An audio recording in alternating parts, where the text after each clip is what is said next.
എന്നാടാ പോത്തെ കൊച്ചുവെളുപ്പാൻ കാലത്ത്? ഒരു കാര്യം പറയാനുണ്ട് പാപ്പ. അവന്മാരെ പൊക്കിയ കാര്യമാണ് ഞാൻ ന്യൂസിൽ അറിഞ്ഞു. നീ അതും പൊക്കി പിടിച്ചോണ്ട് ഇങ്ങോട്ട് വരണ്ട. നീ ഇപ്പൊ എവിടെ എത്തി? പേരൊന്നും അറിയത്തില്ല, ഏതൊരു കുഗ്രാമത്തില. ഏറണം കേട്ടവനെ, പ്രതികളെ കൊണ്ട് വരുമ്പോഴാണ് നേരെ ഇല്ലാത്ത നേരത്ത് വഴി നിർത്തി കിന്നാരം പറയുന്നത്. അവന്മാരെ തോന്നണം എടുക്കണം എന്നൊക്കെ പറയും. ചാവാൻ പോവാന്ന് പറഞ്ഞാലും വണ്ടി നിർത്തരുത്. ഗണ്ണില്ല നിന്റെ ഗണ്ണ് ഉണ്ടോ? ഫുൾ ലോഡഡാ. വിരല് കാഞ്ചിയെന്ന് എടുക്കരുത്, മനസ്സിലായോ? അറിയാം പപ്പ. എന്താടാ പിന്നെ നിനക്ക് വേറെന്തോ പറയാനുണ്ടല്ലോ? അത് പപ്പ, ഞാനവിടെ ശ്രീരംഗത്ത് വെച്ച് അമ്മയെ കണ്ടിരുന്നു. ആര്? സുസമ്മയോ? നീ ഭാഗം കഴിച്ചിട്ടുണ്ടോടാ? ഹേ അല്ല പപ്പ, എന്റെ അമ്മച്ചിയല്ല.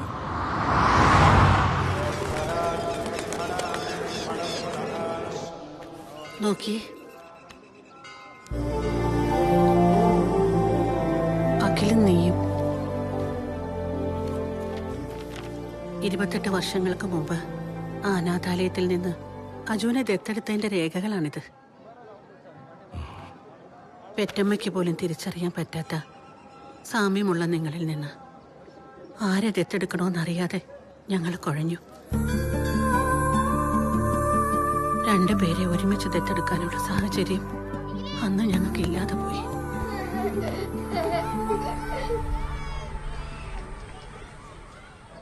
ഒടുവിൽ നാരായണേട്ടൻ,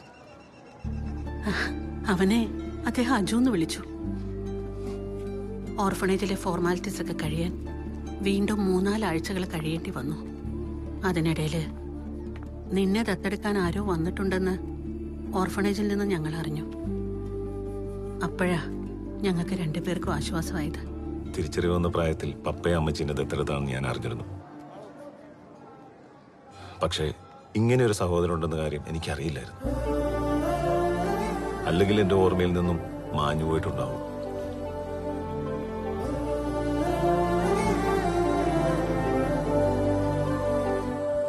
ഡിഗ്രി കഴിഞ്ഞ് അവന് ജോലിക്ക് പോകാൻ താല്പര്യമില്ലാന്ന് പറഞ്ഞു. സ്വന്തമായിട്ട് ബിസിനസ് ചെയ്തോളാന്ന്. അങ്ങനെ അവനും 3-4 കൂട്ടുകാരും കൂടി ഒറ്റപ്പാലത്തൊരു റെസ്റ്റോറന്റ് തുടങ്ങി.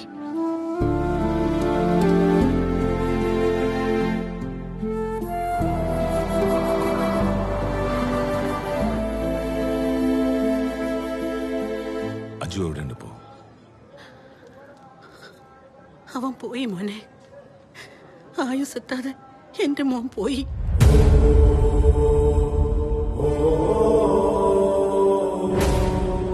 അമ്മേ, അവനെന്താ പറ്റിയത്?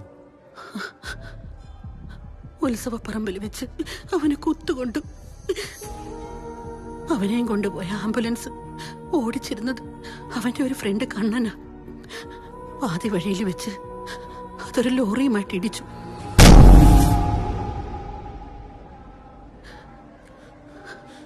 കുത്തുകൊണ്ടാണോ അതോ ആക്സിഡന്റിലാണോ മരിച്ചത്? പോസ്റ്റ്മോർട്ടം റിപ്പോർട്ടിൽ എന്തായിരുന്നു?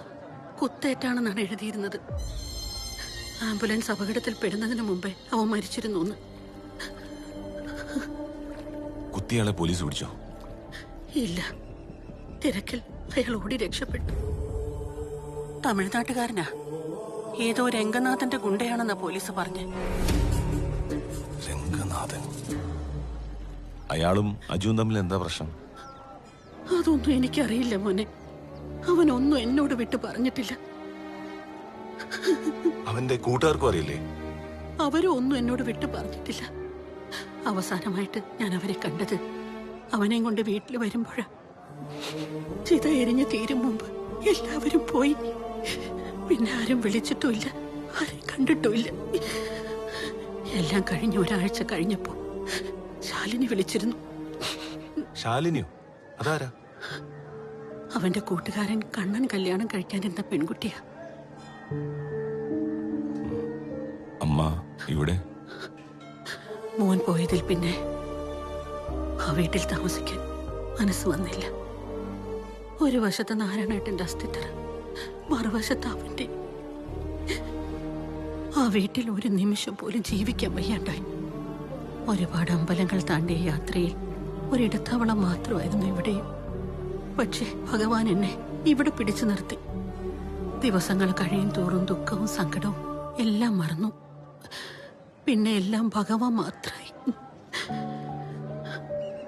പോലീസുകാരനായ നിന്നെ ഇവിടെ കൊണ്ടുവന്ന് എത്തിച്ചതും ആ ഭഗവാൻ തന്നെയാണ് മോനെ.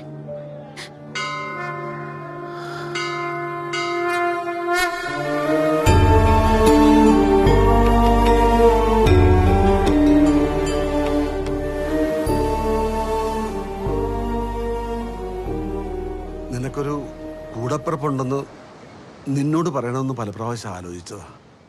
അപ്പോഴൊക്കെ സൂസമ്മ എന്നെ തടഞ്ഞു. എവിടെയോ ഒരു കൂടപ്പിറപ്പുണ്ടെന്ന് അറിഞ്ഞാൽ അവനെ ഓർത്ത് നിന്റെ ജീവിതത്തിലെ സന്തോഷം പോകുമെന്ന് അവൾ ഭയന്നു.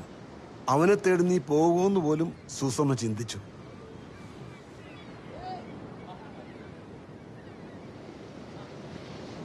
ഞാനിപ്പോ എന്താ വേണ്ട പപ്പ?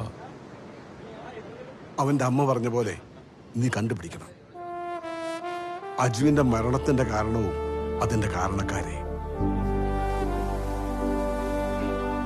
ഇനി എന്താ വേണ്ടതെന്ന് നീ തീരുമാനിക്കുക.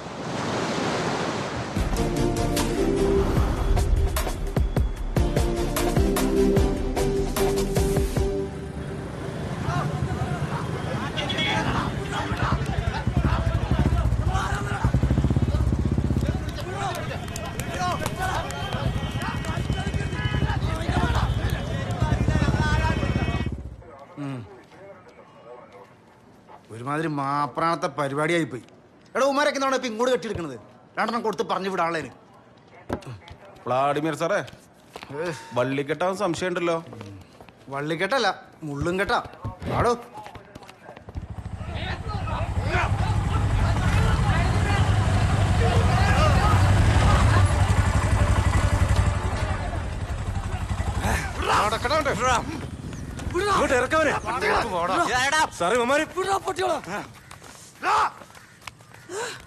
ഈ അമ്മയും ഓട്ടോ സ്റ്റാൻഡിന്റെ അടുത്തുള്ള ബസ് സ്റ്റോപ്പിൽ നിൽക്കായിരുന്നു. ഇവന്മാര് വന്ന് മോളെ കയറി പിടിച്ച് ചുരിദാറെല്ലാം വലിച്ചു കീറി സാറേ. സാർ അതെ, അമ്മ തടയാൻ ചെന്നപ്പോ അമ്മയെ പിടിച്ച് തല്ലി. അവരെ തല്ലി കൂട്ടത്തിൽ ഞങ്ങളെയും തല്ലി. ഇവന്മാരുടെ കയ്യിൽ കത്തിയുണ്ട്, മറ്റോ എന്തോ വലിച്ചു കയറ്റിയുണ്ട് സാർ. അവര് എന്തൊക്കെയോ കത്തിച്ച് വലിച്ചാണ് സാറേ അവര്. നിന്റെ പേരെന്താ? പോലീസുകാരുടെ തള്ളക്ക് പറഞ്ഞടാ. നിനക്ക് എന്ത് കാണിക്കാനാ സാറേ? ഇയാളാണ് ഇവന്മാരെ പിടിച്ച് കെട്ടിയത്. അതല്ലെങ്കിൽ ഇവന്മാർ ഈ അമ്മയും മോളെയും കൊന്നേനെ.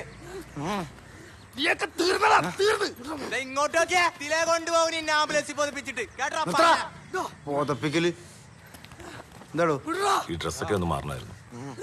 അത് ഡ്രസ്സിംഗ് റൂം ഉണ്ട്. Thank you. പിന്നെ എന്തെങ്കിലും പരാതി ഉണ്ടെങ്കിൽ എഴുതി കൊടുത്തേക്ക്. പരാതിയൊന്നുമില്ല, എനിക്കൊന്ന് ഫ്രഷ് ആയാൽ മതി. ബിന്ദു, അവരകത്തുണ്ട് പരാതി എഴുതി കൊടുക്ക്. Okay sir.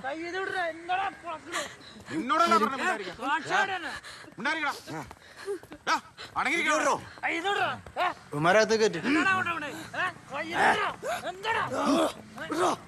വാടാ നമുക്ക് പോവാം.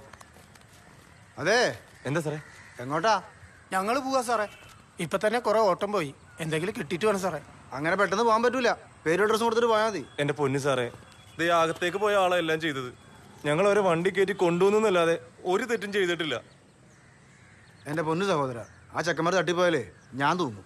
പിന്നെ നീയൊക്കെ നന്നായിട്ട് പെരുമാറിയിട്ടുണ്ടാവുമല്ലോ. പെരുമാറാൻ പോയിട്ട് ഞങ്ങൾക്കൊന്നും തൊടാൻ പോലും പറ്റിയിരുന്നില്ല. കത്തിയും കടാരയായിട്ട് അവിടെ നിന്നിരുന്നു സാർ. അതൊക്കെ മെഡിക്കൽ റിപ്പോർട്ട് കൊണ്ട് തീരുമാനിക്കാം. തൽക്കാലം പേരും ഡ്രസ്സും വണ്ടി നമ്പറും കൊടുത്തിട്ട് പോയാൽ മതി കേട്ടാ. സാറേ, ഇതാ സാറേ പോലീസുകാരെ ആരും സഹായിക്കാൻ വരാത്തത്. എന്താടാ? ലാസ്റ്റ് വാദി പ്രതിയാവും. എന്നിട്ട് വ്ളാഡിമിർ, അവര് പൊയ്ക്കോട്ടെ.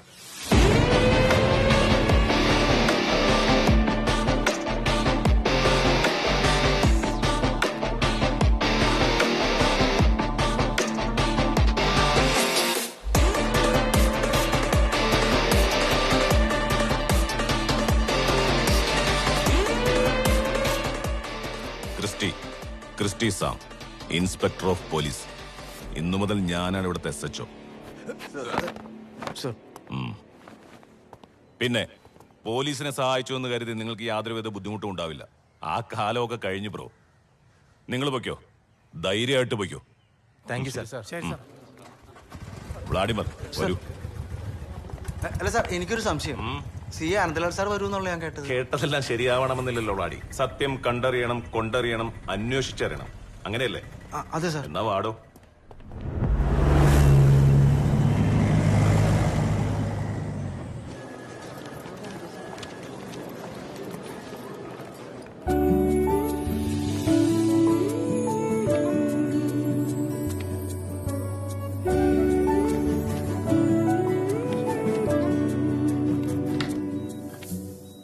മാഡം, മെഡിക്കലിന് കൊണ്ടുവന്നതാ.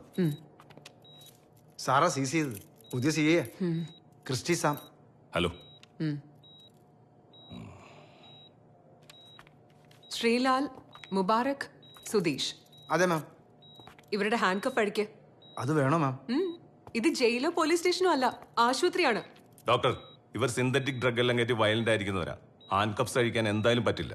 എന്ത് ഡ്രഗാ അവർ ഉപയോഗിച്ചതെന്ന് നിങ്ങൾക്ക് അത്ര ഉറപ്പുണ്ടെങ്കിൽ പിന്നെ ഇങ്ങോട്ട് കൊണ്ടുവരേണ്ട ആവശ്യം എന്താ? നിങ്ങൾ എന്നെ സർട്ടിഫൈ ചെയ്ത് കോടതി കൊണ്ട് ഹാജരാക്കിയ പോരെ? ബ്ലാഡി, അഴിച്ചു കൊടുക്കണോ? ഓ, നിങ്ങളെ പോലീസ് ഉപദ്രവിച്ചോ? നന്നായി തല്ലേ ഡോക്ടറെ. ലോക്കപ്പിലിട്ട് ഞങ്ങൾ മൂന്നാണ് നല്ലോണം പെരുമാറി ഡോക്ടറെ. ആരടാ ആരെന്നെ തല്ലിയത്? നോണ പറഞ്ഞോടാ. ഹേയ് മിസ്റ്റർ, ഇത് നിങ്ങളുടെ സ്റ്റേഷൻ അല്ല, എന്റെ കൺസൾട്ടിംഗ് റൂമാണ്. എന്റെ മുന്നിൽ പോലും നിങ്ങളുടെ പെരുമാറ്റം ഇതാണ്. അതെ, എനിക്ക് ഇവരോട് കുറച്ച് കാര്യങ്ങൾ ചോദിച്ചറിയാനുണ്ട്. നിങ്ങളെല്ലാരും ഇപ്പൊ പുറത്തു പോണം. ഡോക്ടർക്ക് ഇത്തരം കേസുകൾ അറ്റൻഡ് ചെയ്ത് പരിചയമില്ലാത്തതിന്റെ കുഴപ്പമോ? With all due respect officer, out please. വാടോ.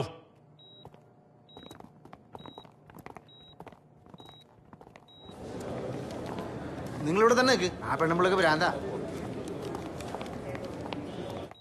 നിങ്ങളോട് നിൽക്ക്.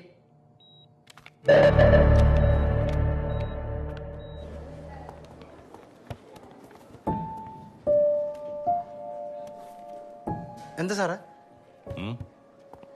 ഒരു 5-6 വർഷം മുമ്പ് നമ്മുടെ ലിമിറ്റിൽ ഒരു കൊലപാതകം നടന്നു. കൊല്ലപ്പെട്ടത് അജു, 26 വയസ്സ്. ബ്ലാഡിക്ക് അതിനെപ്പറ്റി എന്തെങ്കിലും? ഓ, ഞാൻ വന്നിട്ടൊരു 1.5 കൊല്ലമല്ലേ സാറേ ആയിട്ടുള്ളൂ. എന്താ സാറേ, ആരാജു? ഒന്നുമില്ല, ചോദിച്ചെന്നേ ഉള്ളൂ. പിന്നെ നമ്മുടെ പഴയ വാടകക്കെട്ടിടത്തിൽ നിന്ന് പുതിയ സ്റ്റേഷനിലേക്ക് മാറിയിട്ട് ഒരു കൊല്ലം ആയിട്ടുള്ളൂ. പഴയ ഫയലൊക്കെ വേണമെങ്കിൽ തപ്പിയെടുക്കാട്ടോ.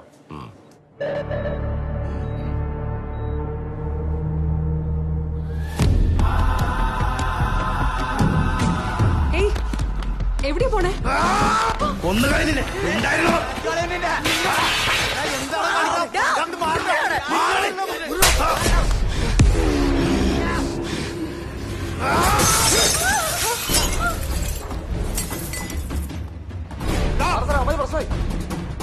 എന്താണ്?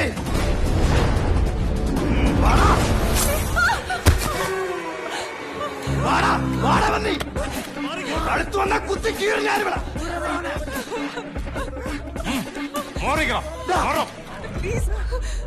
നിങ്ങളോട് ഞങ്ങൾ മര്യാദക്ക് പറഞ്ഞല്ലേ ഇവന്മാര് പ്രശ്നക്കാരാണെന്ന്. അപ്പൊ ഞങ്ങളെ ആട്ടി പുറത്താക്കി. ഞാൻ നിങ്ങൾ വെറുതെ വിടാം. നിങ്ങൾക്കെതിരെ കേസൊന്നും എടുക്കത്തില്ല. ഇതൊരു ഹോസ്പിറ്റലാണ്. ഡോക്ടറെ വിട്, നിങ്ങളെ ഞാൻ സേഫ് ആക്കാം.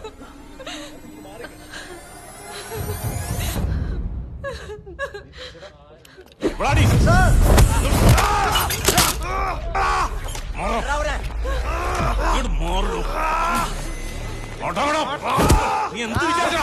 ഒട്ടിച്ചോളെ. സാർ, എണീക്കണം.